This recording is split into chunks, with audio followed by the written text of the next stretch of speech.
buenas tardes. Y reitero, para empezar, mi agradecimiento por la invitación al doctor Tevez y a la doctora Fernanda, y gracias también por estar aquí para compartir con todos nosotros. Y hoy les traigo la plática sobre la vivencia de Ubuntu, que también en otras lenguas se llama Boto, y hay otras denominaciones, y la descolonización africana, caso de África, perdón, de Sudáfrica. Y primero les voy a hablar de, voy a hablar de 3 puntos principalmente: el contexto de cómo se lleva Ubuntu a la política o al área como pública en la política sudafricana, y luego les voy a hablar un poco de algunas definiciones, cómo se entiende Ubuntu, también académicamente o lo político, y por último algunas cuestiones sobre esa fuerza que puede ser Ubuntu en el proceso descolonizador en África. Bueno, el primer punto sobre el contexto, y las 2 últimas décadas han visto como la emergencia de esa palabra en la política, en la academia de Sudáfrica. Y empiezo como con el fin de la parte.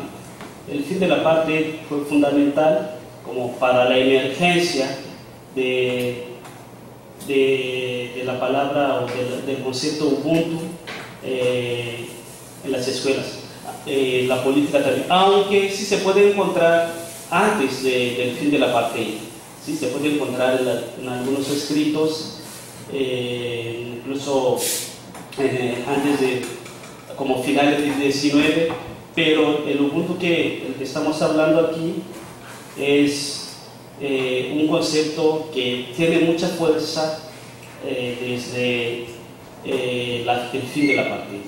Y con la liberación de Mandela podemos ver como ese punto de quiebre ya en la política, y igual en la producción académica, en ciencias sociales, humanidades, sobre todo en Sudáfrica. Y otro hito es la constitución transitoria. Cuando se libera Mandela, se hacen negociaciones y entonces se elabora una constitución transitoria para preparar ya el advenimiento de la democracia en Sudáfrica. En esa constitución transitoria se encuentra Ubuntu, la palabra Ubuntu. Ahí está al final, como unas notas al final de la constitución. Dice: hay necesidad de comprensión y no de venganza, de reparación y no de represalia, de Ubuntu y no de victimización. Ahí hay debate sobre cómo se introdujo el concepto Ubuntu en la Constitución. Lo que sé, lo que he leído, muchos dicen no saben bien. Algunos dicen no, fueron gente de Inkatha Freedom Party, otros dicen no, fueron los políticos de ANC, pero no se sabe bien cómo fue que esa palabra entró en la constitución transitoria. Pero ahí está, y se sigue trabajando sobre esta palabra, sobre este concepto. Y también es importante el momento de la instalación de la Comisión de la Verdad y Reconciliación, porque la Comisión de la Verdad y Reconciliación, como sabemos, presidida por el Premio Nobel de la Paz, ya el emérito arzobispo de Cape Town, Ciudad del Cabo, Desmond Tutu. Él utiliza Ubuntu cuando se está pensando el dilema entre la justicia y la amnistía. si hay que hacer justicia o hay que dar amnistía. Entonces, propone Ubuntu, encuentra muchas pautas para resolver a la sudafricana pues, ese dilema entre la justicia relativa o la justicia de los vencedores y la amnistía. Bueno, otro hito, en el 95 empezó a funcionar este tribunal y podemos ver algunos actores que ayudaron, que propulsaron la creación de este tribunal y también la presencia de Ubuntu en este tribunal.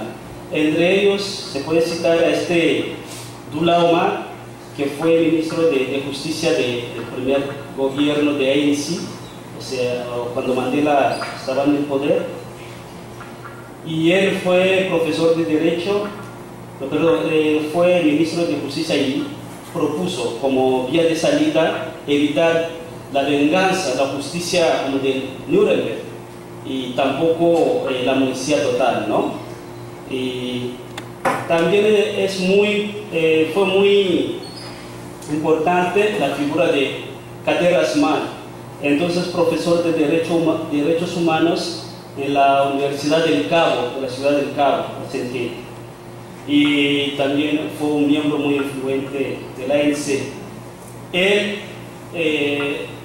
Desmond Tutu mismo es el que dice en su libro No Future Without Forgiveness, que Kader Asmal propuso evitar la justicia de Nuremberg, ¿no? La justicia de vencedores, y concebir esa comisión de verdad y reconciliación. Bueno, el 15 de diciembre se anunció oficialmente como la apertura de los trabajos de TRC por Mandela, entonces presidente. Y el 16 de diciembre, que es una fecha muy importante en Sudáfrica, que tanto los africanos como los zulú celebraban en esta fecha un suceso, una guerra que pasó ahí. Cada grupo lo celebraba en su manera.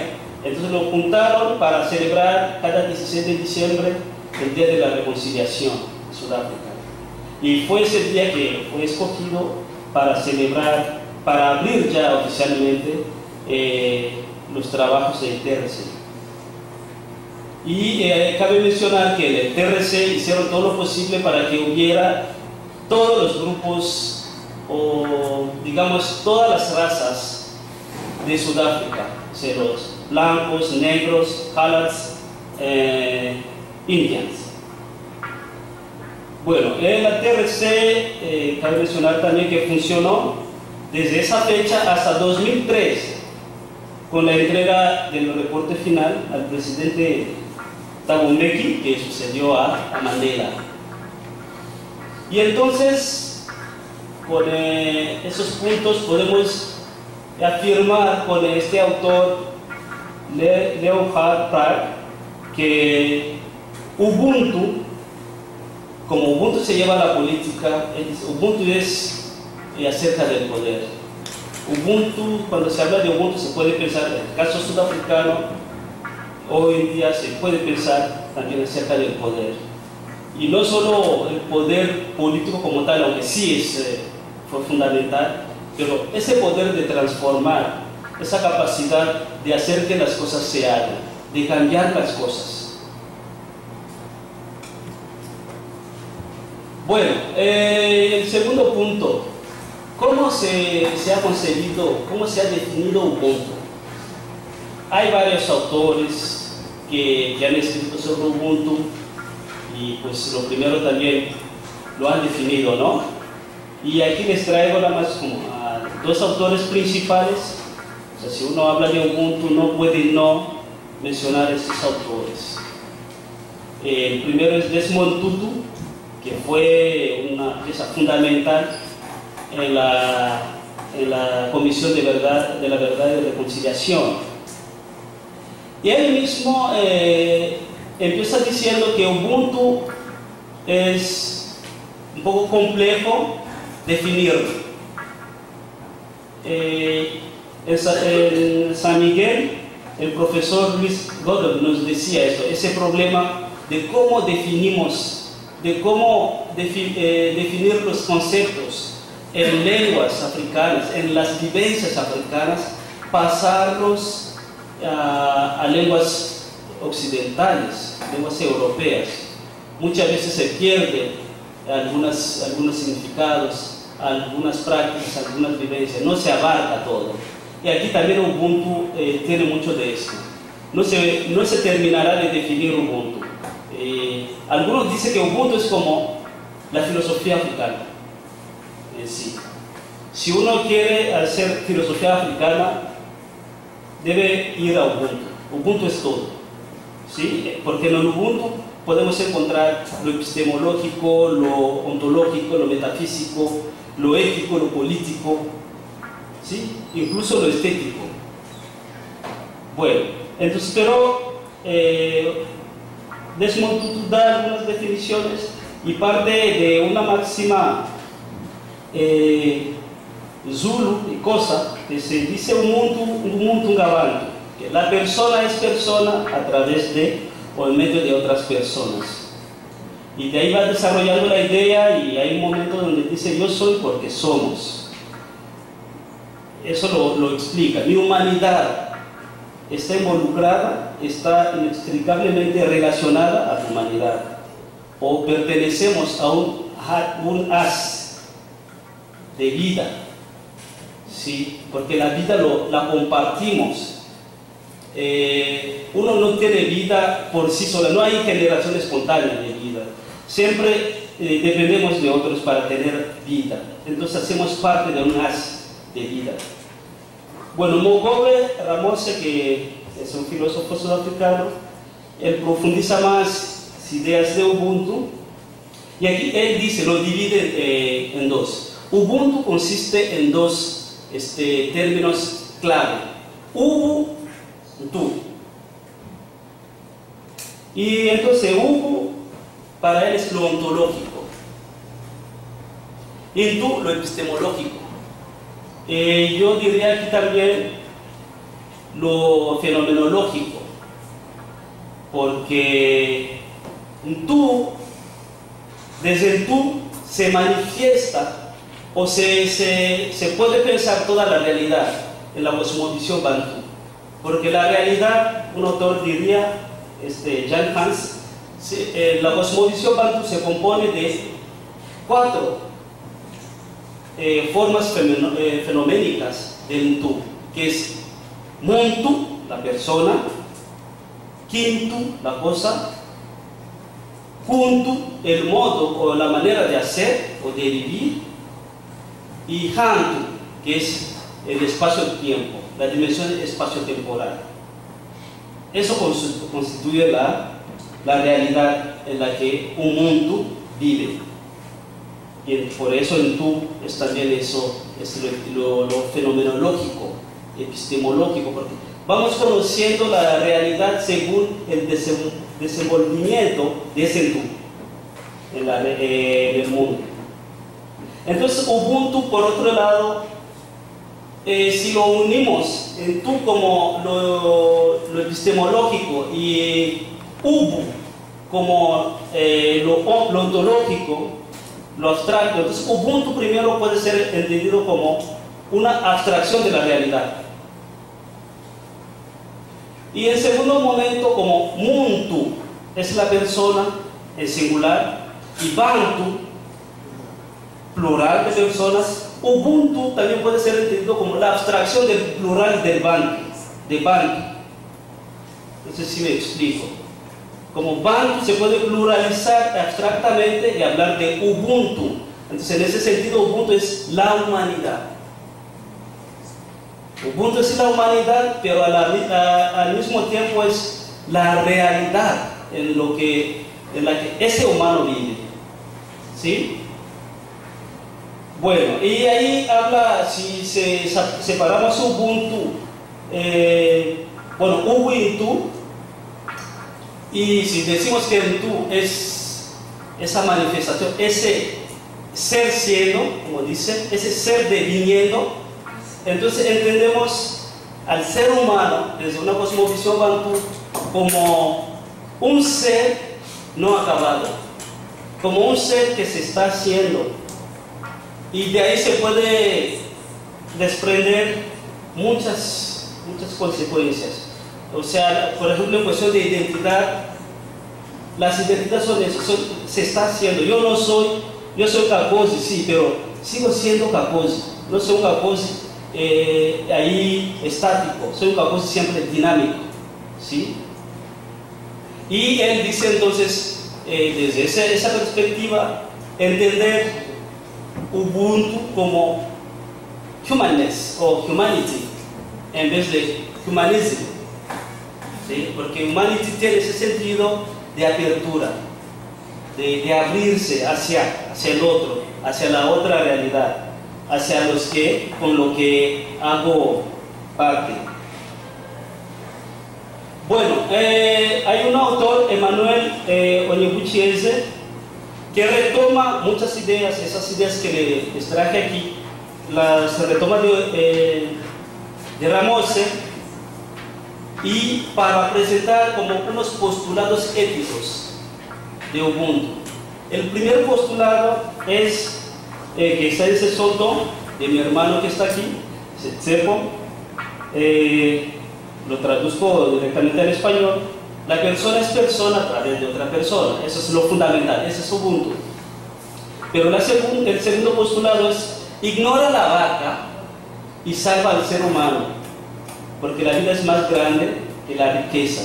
Aquí no hay que quedarnos nada más con la riqueza o la vaca, sino es metafórico para decir lo material, que lo material no se anteponga a la vida, al ser humano. Y el tercer postulado es: la soberanía del rey se deriva de y pertenece a sus súbditos. Ese es fundamental como la dimensión política de Ubuntu, ¿sí?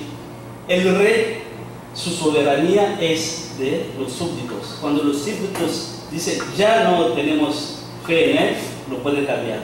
Él depende siempre de los súbditos y para el bien de sus súbditos, de su comunidad. El cuarto postulado es: ningún humano puede ser absolutamente inútil, ¿sí?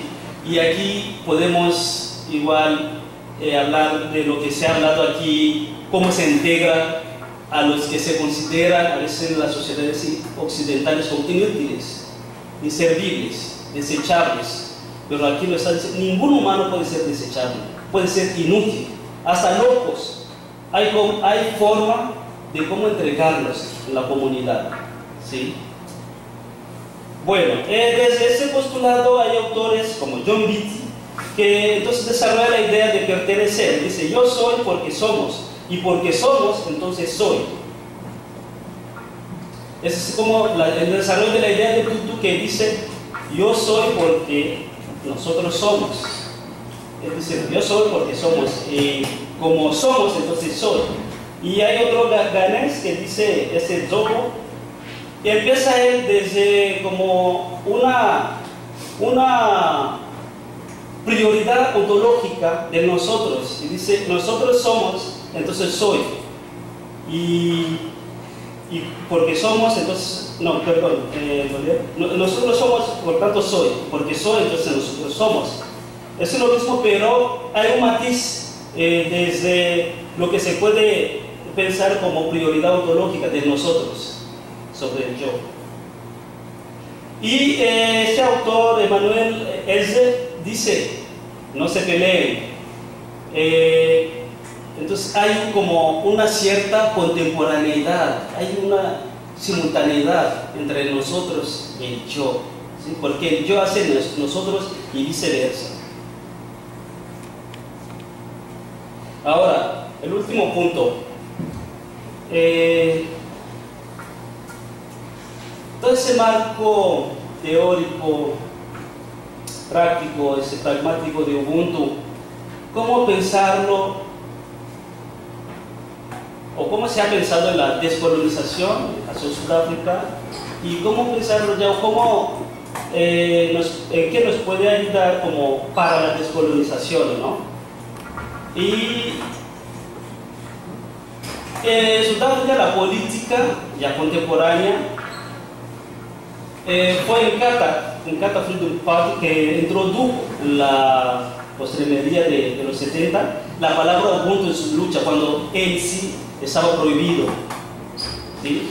Pero aquí también se puede discutir, se puede polemizar sobre esto, porque en Cata tuvo también sus problemas y muchas veces colaboraba más con